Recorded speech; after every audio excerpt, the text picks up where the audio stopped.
Friends ఇప్పుడే అందిన వార్త త్వరలో ఉచిత స్కూటర్లు అర్హులు వీరే అంటూ వార్తలైతే వస్తున్నాయి ఫ్రెండ్స్. మరి ఎవరు ఏంటి అనేది చూసేద్దాం. వివరాల్లోకి వెళ్ళే ముందు దయచేసి లైక్ చేసి షేర్ చేసి సబ్స్క్రైబ్ అయితే చేసి మరిన్ని లేటెస్ట్ అప్డేట్స్ కోసం బెల్ ఐకాన్ అయితే క్లిక్ చేయండి ఫ్రెండ్స్. అయితే రేవంత్ ప్రభుత్వం మరో హామీ అమలు దిశగా ముందడుగు వేస్తోంది. 6 గ్యారంటీల్లో హామీల్లో భాగంగా ఒక్కో హామీని అమలు చేస్తూ వస్తోంది. ఈ నేపథ్యంలో త్వరలో ఎలక్ట్రిక్ స్కూటర్లు అందజేయనున్నట్లు తెలుస్తోంది.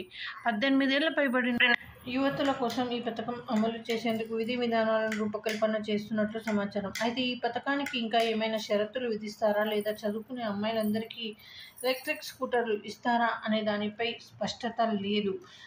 అలాగే ఇంట్లో ఒక్కరికి ఇస్తారా లేదా ఇద్దరు ముగ్గురికి ఉంటే అందరికీ ఇస్తారా అనే విషయాలను కూడా ప్రభుత్వం ఇంకా అధికారికంగా ఎలాంటి ప్రకటన చేయలేదు.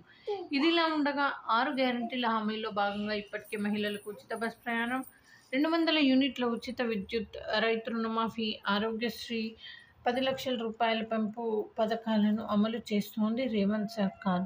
ఫ్రెండ్స్, ఈ విధంగా వార్తలు అయితే వస్తున్నాయి ఫ్రెండ్స్. మరి ఇదైతే మంచి వార్త అని చెప్పుకోవచ్చు. బట్ జాగ్రత్తగా కూడా ఉండాలి.